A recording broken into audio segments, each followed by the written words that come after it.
Hello, this is Arvid from Lazy Reviews. This is my review of Mad Max Fury Road, and the review is actually a part of my Mad Max franchise review, and that's why during the video I will probably be referring back to things I said in my full franchise review video that you can find in the description, and that's also why there might be moments in the review where I refer back to things I said in the full review that you might not understand out of context. And it's also why my review might actually be quite bungled, might be a bit difficult to navigate sometimes, or why it's not really chronological necessarily, because at the time I did record it, I'd been talking about Mad Max for an hour. So my mind is a bit of a mush. So have a nice day. That's it. Bye.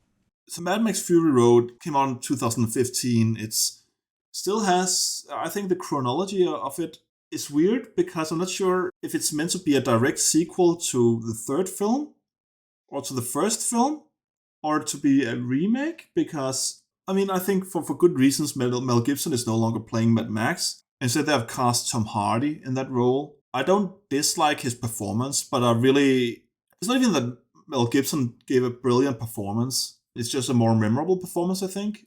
I think one problem with this, with Fury Road, is it actually doesn't that much feel like Mad Max movie. It feels like Furioza, this movie played by Charlize Theron. She is pretty much just the one that is. I'm not going to say she's in the center of this because both of them are, but she has much more to do in this movie than Mad Max, I would say. So it doesn't feel like Max's film. It feels like her film. Not even kidding. Much of the movie, Max is tied to a truck and can't do anything in the beginning. And then when he can't do something, he still has to rely on everybody else. It's not a bad dynamic. It's more that criticizing Tom Hardy for not giving a good enough performance. I just don't think he's given a lot to do in this film. But sorry, that's a weird way for me to start because I actually really like this movie. I think it suffers again from the same problems. The world building, or to present the audience with a world you understand and believe in, the world that makes sense, a world that's well established, well developed. It tries in some ways more than the other movies, but utterly fails in the main majority of the ways. For example, it does show that this one, the villains are having the society where they are having the warriors. They're called war boys, I think. Yeah, war boys who go out on their war rigs to plunder the surrounding. So now there's one settlement that's, I think it's called the Bullet Factory. There's another factory, I forgot what they produce. So they are either raiding them or extorting them to hand them over, hand over their supplies because like these are the big power in the region. Evil Immortan Joe, as he's called, the evil weird baron of the wasteland, I guess, who has a source to fresh water, which is from what I gathered, it's either underground source or it's somehow lodged in within a mountain. So either taken from far below or from somewhere in a mountain, but again, one of those things that's not well established, but at least it shows how some of the people get food because it's shown that it grows fields. What it doesn't show is that this place, it's in the middle of the desert again, and Immortan Joe's headquarters is up high in the mountains, whereas everybody else lives in rags down below, so when he lets out water, they can all get the water. But we never see them do anything. We never see them work. We never see where they live. We never see how they could possibly get food.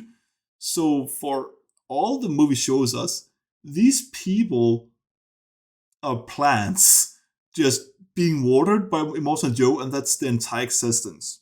Yeah, that's what I mean, that this movie actually doesn't work when you start thinking about it, just as the previous ones. But what this movie does better than all of the other ones, maybe again, aside from the opening shot from the first film, is the action. And it's because this movie had an absolutely humongous budget. And because of its budget, or maybe because of other reasons, it actually didn't end up, it didn't become a flop, but it was very close to being a flop, unfortunately, because I don't think it deserves it. I'm very sad that I didn't watch this in the cinema because watching these effects on a television, it's just not the same. Because it's beautiful. It has it opens up with some amazing chase scenes where Mad Max is being caught by these war boys, and he's turned into what they call a blood bag. So these war boys are basically the ideology or religion of Immortan Joe's people is never well established, and that's one of those world buildings that I actually do like. That you're never given all the answers, and every answer you're given are leading to more questions because the war boys wants to be witnessed by Immortan Joe so they can enter Valhalla. And when they think they're going to enter Valhalla, I think they're spray painting their teeth, and they're also hooking themselves up to people they call body bags or blood bags. I don't know why they're hooking themselves to people. Maybe it is established that I didn't catch it. But yeah, one of them has then Mel Gibson, Mad Max as a blood bag while going into battle, which is a very tense scene. And it kind of goes back to the second film. I didn't even mention that. The second film has the bad guys strip the good guys to the front of their cars so that, human shields. So, not to dwell too much on it, it has some really good scenes. It has some really good effects. It turns out that Furioza, who is the leader of the war rig, which is this huge tanker with battle towers on it and everything, she has taken the harem of Immortan Joe, where Immortan Joe tried to have all these attractive ladies give birth to his coming chieftains or his coming soldiers. As the movie opens, he only has one son, and one of the women is pregnant. But actually, Furiosa then she bargained for them to return to her people. I think it's like the mothers of the Green Place or something, where all these women can live freely and not be sex slaves of Immortan Joe. That's the story. So it's a road movie where they have to escape Immortan Joe. And I have talked about how the first, second, and third film are quite low on the action and have a few scenes that really work. This movie is almost all action because it is one big chase movie. And I love the design of all the cars. It has these sand people from Star Wars in it, people who don't speak languages you understand and wear rags, and their cars all covered in spikes. And they are at war, they're raiders and are kind of at war with Immortan Joe. And Immortan Joe's war boys also, they are pretty much, because they have this religious belief, this indoctrination, they are also willing to pretty much commit suicide if they can take out the enemy doing it. So it's just those people, first the war boys, whereas one of them, the one who used Mad Max as a blood bag, he ends up realizing that maybe his religion is a bit wrong, and these women are taking him in, and he converting him to one of our protagonists. Mad Max is also very reluctant to help these women. At first, he is only looking out for himself. The only reason why he ends up helping them is because he has to. He tries to just drive away from them and leave them for Immortan Joe. But turns out that the car is wired in a way where it has kill switches, so if they are not deactivated in the right way, he can't drive. So they are relying on each other for each other's survival, and they're holding each other at gunpoint, and of course develop a relationship throughout the movie. Some of them die off along the way, but they're having a relationship. And because it's almost pure action, there's actually not much else for me to say. There's some world building. Like, as I said, what I wanted to see more in the third movie is like seeing more ways to exist in this world. And they do drive by this dried out, almost swamp-like territory where people are walking around on sticks. And I think you only see that for 3 or 4 seconds, and it's dark. But that is really cool. And it turns out, actually, from what I understood, that place is actually the old place where these green mothers lived. It turns out it's not even a matriarchal society. It's just all women, and all of them are old. Almost all of them are old. There's 1 or 2 young women among them. And they used to live in this lush society, but it dried out and it was taken over by raiders, and that's why they now live on the road on their motorcycles. And they're now trying to figure out what to do now with these, like, they don't have an unlimited amount of supplies. They have to figure out what to do next. And the women just want to try use all the fuel they have from the tanker and all the water they have left. They actually don't really discuss the water. Just, yes, it's a desert. Let's just don't mention the war and don't mention the water, and we should be fine. If the plot doesn't mention it, the audience won't think about it. But this is where the movie's worst most stupid scene is, because they have this idea that they have enough fuel with them on their motorcycles for 160 days of travel. They're not really seen carrying a lot on those motorcycles, and even if they were carrying all the spare fuel with them, it would make the motorcycles even more difficult to drive, so they would be slower and use more fuel. So even if they were having some fuel with them, spare fuel with them, it would probably not be one. So I don't know what kind of super fuel can drive a motorcycle for 160 days. That alone had me thinking a lot, and I really hope I'm wrong about this because I do like the movie. So if you can correct me, please correct me in the comments. But this really already killed my brain a bit and put it into overtime, or rather, the next scene put me into overtime because they actually start riding out. And then they suddenly stop. They're trying to cross this salt flat. So it's a completely flat area with salt. Thinking about it, I don't know if it's implied that this is the ocean. And if it is implied, it's not well implied. It's just, I'm thinking if this takes place in Australia, actually a lot of it is shot in Namibia, but if this takes place in Australia, and then there's a big salt flat, I don't know if Australia has any salt flats, so it could be that it's supposed to be the ocean. But then I actually don't think that. No, it can't be. The ocean wouldn't be flat like that even if it had dried out.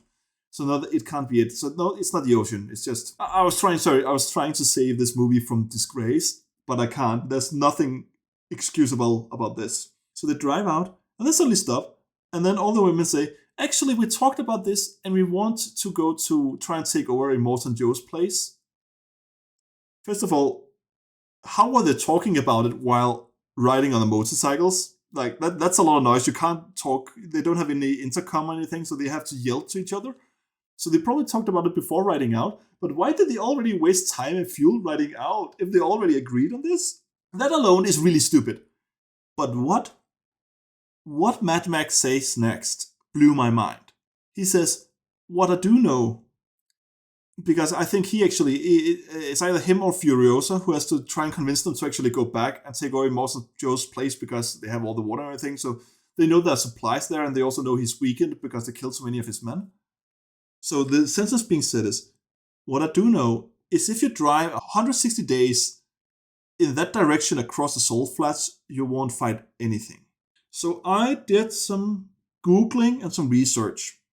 It seems that a motorcycle is capable of driving around 40 kilometers on average on unpaved flat ground, which the salt flats would be. Let's even just dumbing it down a bit, it could be 30. Sorry, I'll give finish my estimate here. And then saying, okay, so even assuming they have enough fuel, how many hours a day would they drive? Let's just say 10. It's not a lot compared to they have nothing else to do, but let's just say 10 hours a day. That means that in 160 days, they would be able to drive 64,000 kilometers. The circumference of the world is around 40 kilometers at the equator, meaning that if they drove 40 kilometers an hour for 10 hours a day, 160 days, they would drive around the world 1.5 times. So even if we say, okay, maybe they're only capable of driving 30 kilometers, then it's still more than around the world. Or even just, let's say, 20 kilometers, it would still be almost the entirety circumference of the world. So what is being said in this scene is, if you drive around the world, you won't find anything. That's never established in this universe. It's never established that the only thing left in the world is this mountain with Immortan Joe in it. But this line, this movie would have been near perfect. It would have been a really good action movie that wouldn't hurt your brain too much. Had this line not been there, I would have been able to swallow so much more. Sorry, I'm using bad idioms here. I could have accepted so many minor plot inconsistencies and everything, and inconsistencies in the world building, but this was just so stupid I had to include it. And I think also, as you said, that the movie is almost non-stop action. When they do reunite with the old women, and when Furiosa realizes that actually that there is no oasis out here, it kind of turns into a mix between Star Wars and an Oscar movie in some of the cinematography and sound design and performances, with Furiosa walking out into the desert, falling to her knees, like, not in disappointment, not in frustration, sorry, I forgot the word. Like, all is lost, all was all was in vain. The people we lost were in vain. We have no future left. That sort of thing. Sorry for forgetting the word. And then it picks up pace again right after this and turns into an action movie as they make it back to Morton Joe's place. The way Morton Joe is killed, by the way, is really, really cool. It's a bit fast, but really cool. And they end up back, and the people accept them as the new leaders. And as Furiosa is raised up in a lift to assume the position as the new leadership, the movie ends. So, if you look at this as a film with a good story, a coherent universe, good world building, it's probably not a good film. It's probably quite bad. If you look at this in terms of how enjoyable it is, I would say it's a very enjoyable action film. I think this is not very different from the other Mad Max movies, but almost all the action takes place in cars. In this film, they do change things up so that it actually stays a bit fresh, that they do some action scenes differently. They do surprise you. The ways they actually make them stand out a bit is done quite well. With one where you think it's leading up to a good action scene, but all the action actually happens off camera. And at that point, you see so much action that you actually don't care about it being off camera, and it's only a nice moment. So I think I really enjoyed it as an action film. Fury Road is really good action, but you have to be able to accept some of the stupidity I've talked about, or at least a lack of world building. And you would also have to be into car chases. But yeah, I can definitely recommend that as an action film.